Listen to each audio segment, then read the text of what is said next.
How you feeling? I'm awake. 5 o'clock in the morning we got up to get here for 8:30. No, is it half 7? I don't know what time it is. What time is it? I don't know. Go watch. It's too early. Hello and welcome to another video. So today we've just set off from Edale. We're following an old ancient pack horse route that's used since medieval times. They used it to transport goods over from Hayfield to Edale and vice versa. This is sort of an old barn, like a stable. I presume it's used as a bit of a refueling station where the horses were fed and watered before sending them over up Jacob's Ladder and over the top of Kinderscout, which would have been quite a bad journey for them, especially in winter. So feed them up, pack them up and ship them over. Zoe, there's a big hole there, look. Never mind.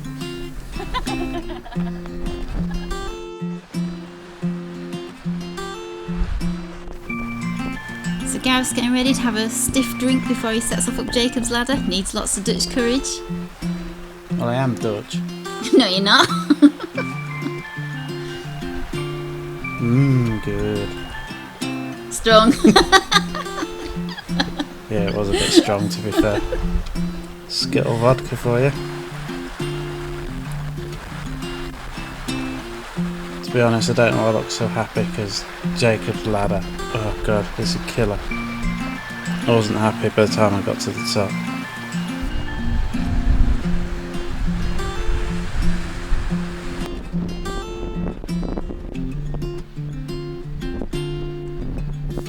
Anyway, I'm on death's door.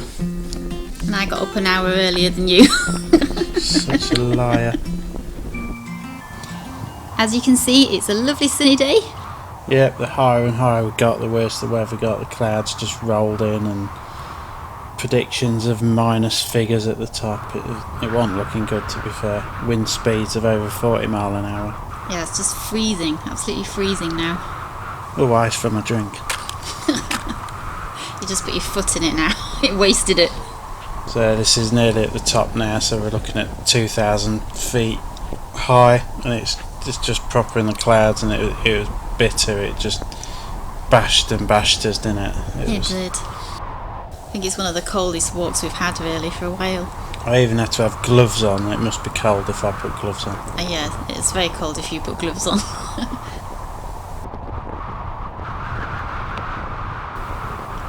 More ice. Now don't stand. Oh. No, I've ruined it. So we're just looking for a place to camp now. It's mostly dry up there, but I'm not filming. I'm not filming, but I've left it recording, so that's on my knee. Up, 1, 2, 3, 4. What are you doing, Zoe? I'm trying to get some circulation back in my fingers. Yeah, it's been nippy up here.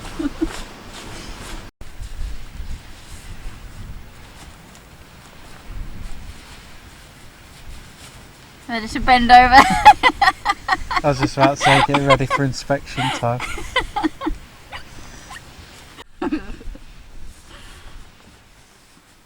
Well, we'll see if that works.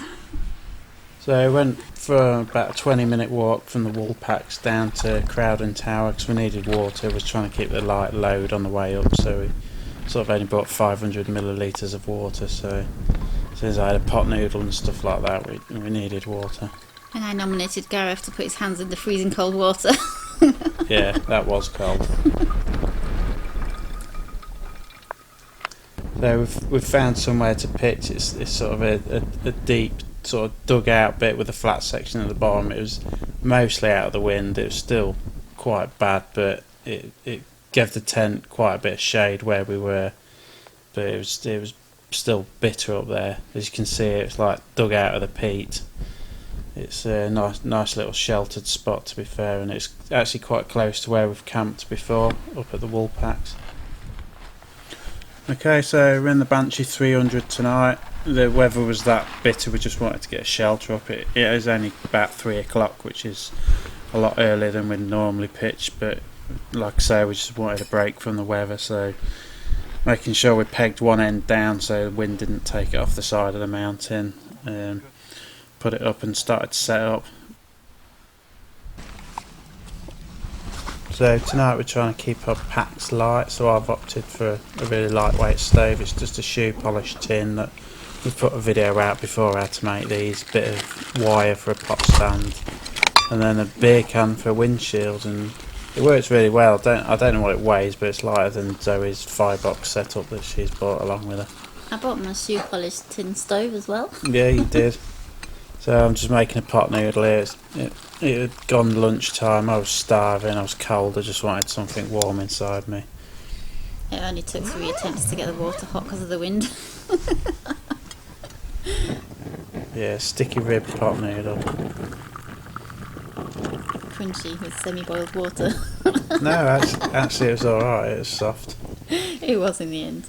But to be honest, I didn't appreciate you filming me. Stop filming me eating. Pot noodle is finally ready. This is my lunch. I might add. And it's about probably 3 o'clock in the afternoon now. We found somewhere to pitch. We've had to find a really shady spot, or as shady as we can get it, because the wind's just been absolutely horrendous today. It's been that kind of wind, hasn't it, when you're walking along and you just get blown over, literally. It's so strong. It's brutal. It really is really cold and bitter on your face, and we've been out since 9 o'clock in it, and it's just one of the harshest camp walks I think we've had. It got to about 2:30, 3 o'clock, and we thought, do you know what, we're just going to find somewhere, put the tent up, get out of the wind for a bit, have a pot noodle, that sort of thing. So hello from the tent. First camp of the year, and to celebrate we're giving away Olight R50 Seeker. I've wanted one for absolutely ages, and we're fortunate enough to be able to give you guys one, so watch on. So we're in 2-season sleeping bags tonight, and it gives about -3 or 4 I think up the top of Kinder Scout. Might seem mad, but we've also got down quilts, which are ace little things. So one of those inside one of those would see you good down to about -5, and that's tested by us, so it's not just a guesstimate. And these on their own, which are good sleeping bags, comfort 2 degrees, and they are small, pack up small, 1100 grams. Been happy with them so far. We've had them nearly 2 years I think now. We have, yeah. Yeah. Anyway, it's toilet time, so I'm just going to take the torch outside and not show you the toilet time bit, but show you what it can do in this landscape. Just bear in mind everything's really far away because obviously we're at the top of a mountain, so but I'll see what it can do and then we'll bring you back a bit later. So very quickly after getting out the tent, we remembered how bad it was outside and the temperature dropped even lower, so rather than put ourselves at risk, we decided to take the torch out into a bit of local green space. Now you might be thinking, why would I want one of these? I've got a S-type baton or one of the H series of head torches. You don't get much better than that. And you'd be perfectly right thinking that they're great, which they are, but this unit steps the torch game up another level, to be honest. Now, you know when your wife or girlfriend needs a new dress or a new pair of shoes for different occasions apparently? Well, it's exactly like that, or at least that's what you tell them anyway. So let me tell you a little bit about the thing we're actually giving away. It's the R50 Seeker. It's a 2500 lumen torch, but unlike the others we've tested on the channel, this one's a thrower. Okay, so you're looking at nearly a 300 metre, which is a 1000 foot beam distance, and a light intensity of 22,000 candela. So if you compare that to something like the S1R baton, which is just over 5,000 candela, you can sort of get an idea of just how bright this thing is.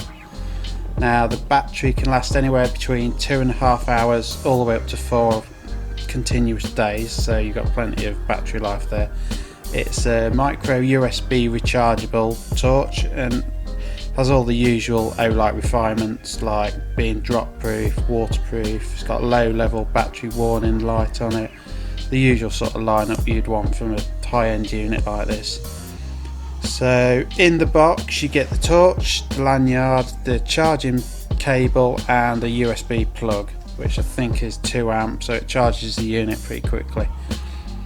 Now the torch is ideal for anyone wanting lots of light at a distance, so hiking at night, dog walking, camping, security, urban exploring, potholing, search and rescue. It sort of comes into its own in situations like that.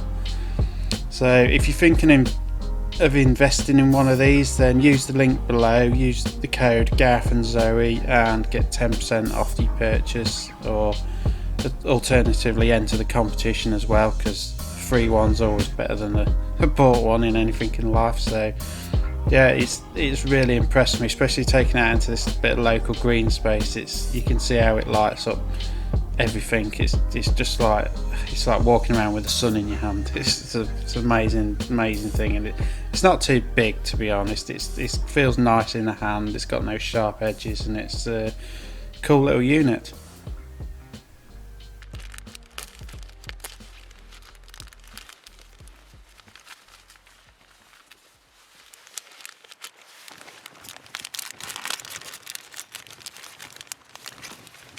Oh man. You can have one. Thank you. What are you doing?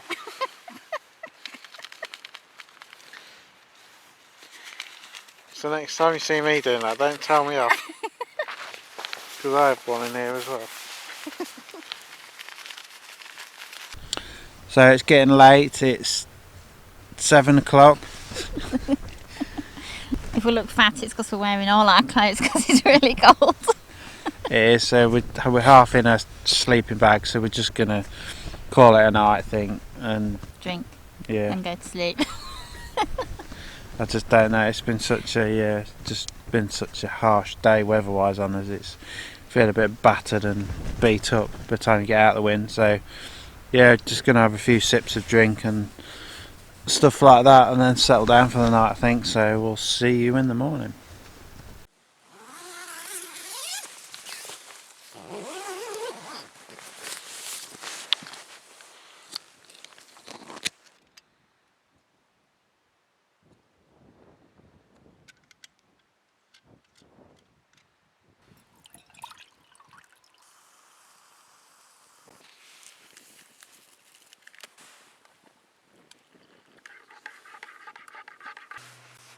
That was needed.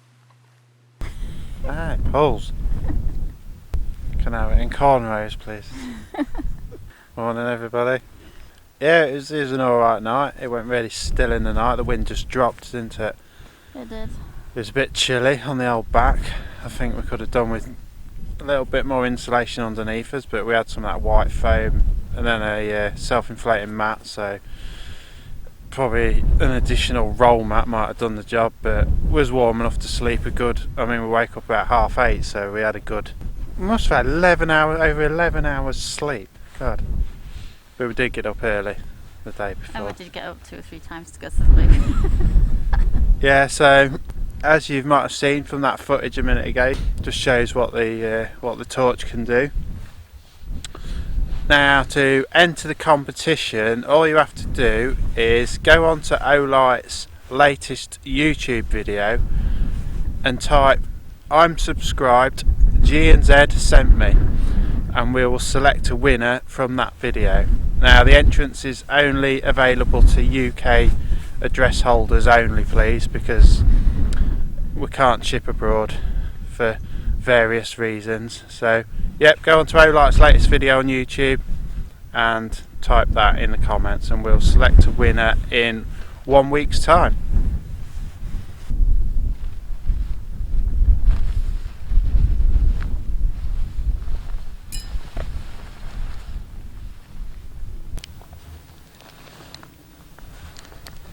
We're all packed away, left loads of rubbish as usual. Yep, so we're off into the mist. Just going to go for a bit of a coddywomple, is that the word? Yeah. So just know a general direction but don't know exactly where we're going. Just going for a bit of an explore over to Rushup Edge if we can find a way through this mist. It's proper in the cloud and it gives fog all day, so we may get lost.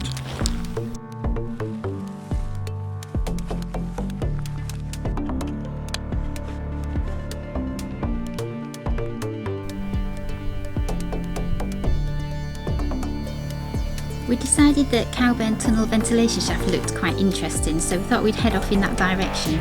The only problem was that as we were walking along the route, we realised that the fog was just getting thicker and thicker, and there's no direct route from the main path, so we couldn't really see it at all. It was just so white everywhere. We decided that we'd just best stay on the path because we could just literally be wandering around for ages looking for it. This next section of path, we decided to name it the Long Boring Path. We couldn't see anything, we had to walk in single file, there's kind of bog either side of it. It was actually only about 2.5 miles I think long, but it just seemed to go on forever, and it was so boring when you have no countryside to look at and all you can see is a few steps in front of you.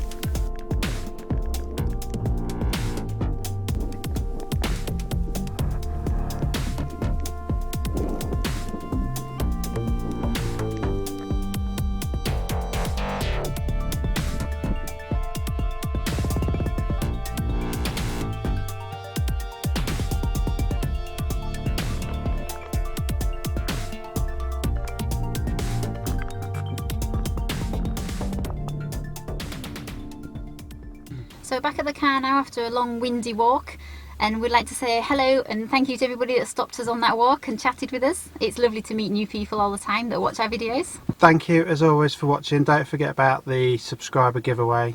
Sorry it's a short video, the weather was absolutely horrendous. Wind wise, I don't want to subject you to all the way through a video because that's not our style, but appreciate your support through 2018, and here's to summertime. Yeah. So thanks for watching and we'll see you on the next one. Milk! Milk. There's my milk. In here. There's your milk. Oh yeah, brownie flavour. Just as a PS to the video, every time we go on a wild camp we've got to have chocolate milkshake for the way home, it's just our thing. And chips if I can wangle them.